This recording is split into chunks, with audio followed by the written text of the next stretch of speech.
समस्तीपुर की, तो भाई जनसुराज और प्रशांत किशोर समस्तीपुर से अकेले नहीं 243 सीट पर चुनाव लड़ रहे हैं।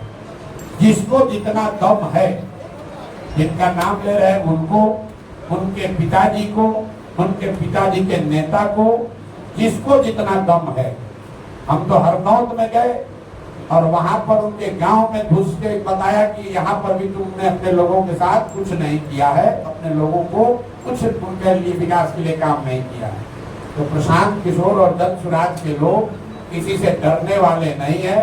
जिसको दम हो वो आए और क्षेत्र में आजमा ले। न हम राघोपुर जाने से डरते हैं, न हरनौत कल्याण बिघा जाने से डरते हैं, न सिवान में जाकर लोगों को बताने में घबराते हैं कि मंगल पांडे इस तरह के स्वास्थ्य मंत्री हैं और लोग उनके बारे में क्या सोचते हैं।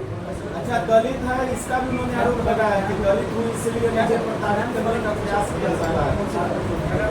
भाई देखिए, ऐसा है, ये विक्टिम हुड दूसरे पर जाकर खेलिएगा। कौन दलित है, कौन कुशवाहा है, कौन यादव है, ये विषय नहीं है। और हमारा उस जिस व्यक्ति का आप नाम ले रहे हैं उससे हमारा कोई लेना देना नहीं है। उनके पिताजी के बारे में हमने बताया कि ये टुटपुंजिया नेता है, कांग्रेस के अध्यक्ष थे बिहार में, और उस पार्टी के पीठ में छुरा घोंप के मंत्री बनने के लिए तब कांग्रेस छोड़कर ये आदमी आकर जदयू में शामिल हुए। जब जदयू में शामिल हुए तब मैं जदयू में मैं ही था, और हम लोग यहाँ आकर दरबार लगाने वाले ये लोग हैं कि प्रशांत जी किसी तरह हमारी मदद कीजिए। आप याद कर लिए जाके रिपोर्ट, जब कांग्रेस छोड़कर आए थे तब कई महीना मंत्री उंत्री नहीं बने थे, तो रोज आकर ये लोग दरबार लगाते थे। ऐसे लोगों पर बोलने की हमको जरूरत नहीं है। ये वो लोग हैं जो दलित होने के नाम पर का दावा करते हैं। कितने वो दलित हैं ये आपको मालूम है। आप जाकर ये चेक कर लीजिए कि कितने दलित हैं। ये पूरी जनसुराज की लड़ाई किसी एक व्यक्ति के खिलाफ नहीं है, उस मानसिकता के खिलाफ है जिसमें 1200 परिवार के लोग ये समझते हैं कि हम रहेंगे, हमारे बाबूजी थे, हम रहेंगे और हमारे बाद हमारा बाल बच्चा रहेगा। आप जिस परिवार की बात कर रहे हैं, भाई साहब अपने मंत्री हैं, बेटी सांसद है दूसरे दल से, अभी दामाद को धार्मिक न्यास बोर्ड में बना दिया गया। तो पूरा बिहार यही परिवार लोग अगर कब्जा करके बैठेंगे तो दूसरे लोग कहाँ जाएंगे? दूसरे लोग कहाँ जाएंगे भाई? और अगर इतने ही आप काबिल हैं, बताया कि हम जितना प्रशांत किशोर का उम्र है इतना दिन से हमारा परिवार राजनीति करता है, बिल्कुल ठीक बात है।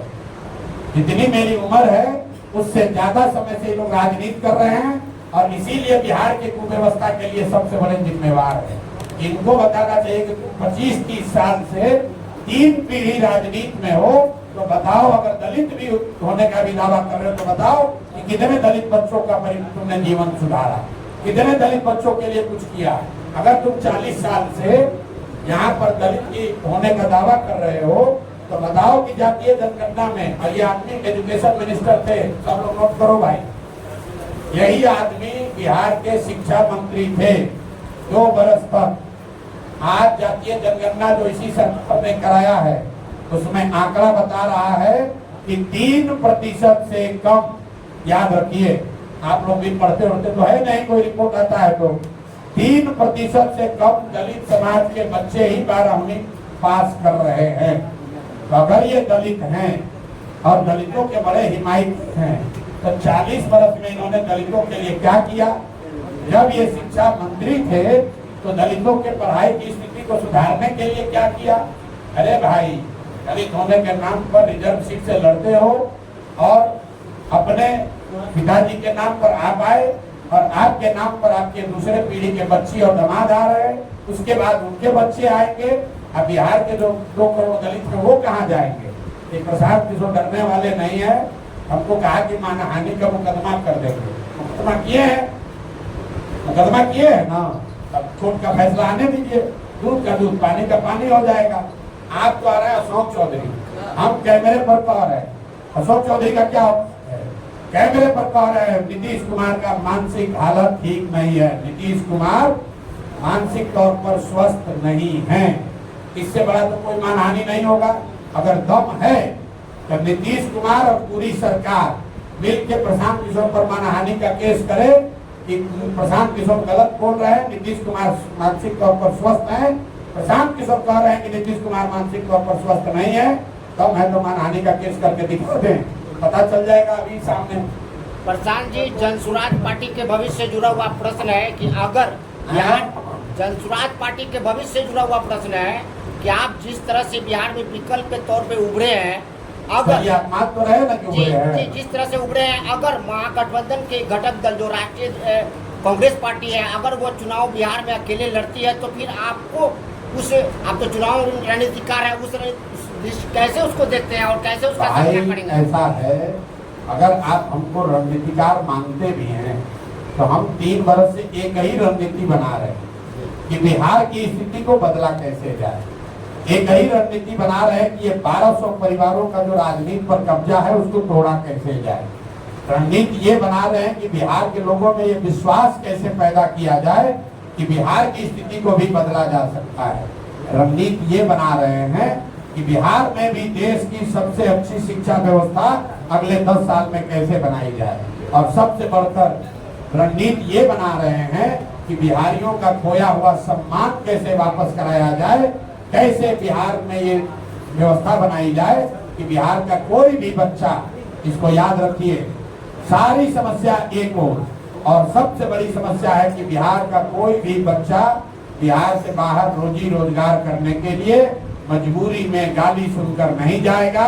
ये व्यवस्था कैसे बने, इसकी रणनीति बना रहे हैं। दूसरा कोई रणनीति नहीं है, दूसरा कोई दिमाग में प्रश्न नहीं है, और इसको किए बगैर मानेंगे नहीं। आप देख लीजिए, जो लोकसभाओं में आ रहे हैं बिहार में, जिस नेता को लगे जो बहुत लोकप्रिय है वो जगह चुन ले, और हम उसके यहाँ आते हैं, बिना सुरक्षा के आते हैं, बिना सिपाही के आएंगे, बिना हवलदार के आएंगे, उसके क्षेत्र में उससे बड़ी संख्या में लोगों को इकट्ठा करके अगर नहीं दिखाया तो आप बता दीजिएगा कि नहीं भाई, जनसुराज की कोई ताकत नहीं है। कांग्रेस अगर अकेले चुनाव लड़ती है तो भाई क्या प्रभाव पड़ेगा? कांग्रेस बिहार में कोई दल नहीं है, पिछलग्गू दल है। कांग्रेस का बिहार में क्या वजूद है? 30 वर्ष से जो पार्टी लालू जी का झोला ढो रही है, लालू जी की तबीयत खराब हुई तो तेजस्वी का झोला ढो रहे हैं, उस दल की आप बात करते हैं। कांग्रेस की बिहार में क्या हैसियत है? अगर कांग्रेस की हैसियत है, राहुल गांधी को कूदा है, राजनीति कूदा है, कहते हैं ना कि डरो मत, राहुल गांधी कहते हैं डरो मत, तो हम भी कह रहे हैं भैया डरो मत, है हिम्मत तो बिहार में अकेले चुनाव लड़के दिखा दो, है हिम्मत तो लालू जी कल अम्बेडकर बाबा साहब के फोटो के सामने पैर रखे थे, उस पर बयान देके दिखा दो।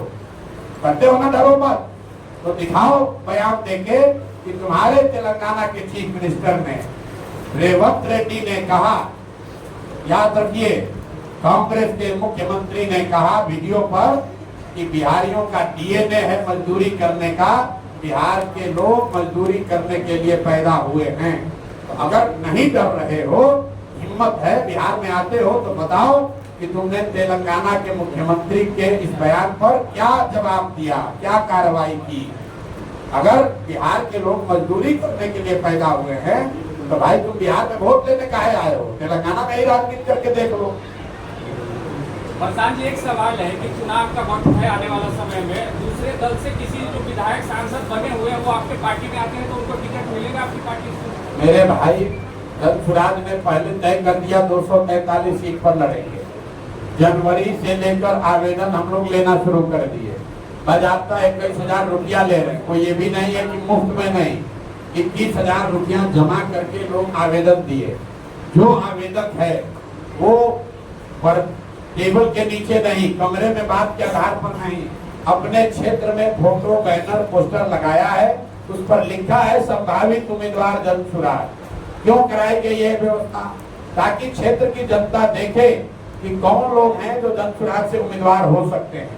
जब सर्वे हो रहा है, हम खुद जा रहे हैं, संगठन के साथी उसमें जुड़े हैं, वो बता रहे हैं कि भैया ये जो 5 आदमी घूम रहा है, इसमें कौन सबसे अच्छा व्यक्ति है। जिसको जनता सबसे अच्छा बताएगी, वो चाहे कमजोर हो या मजबूत हो,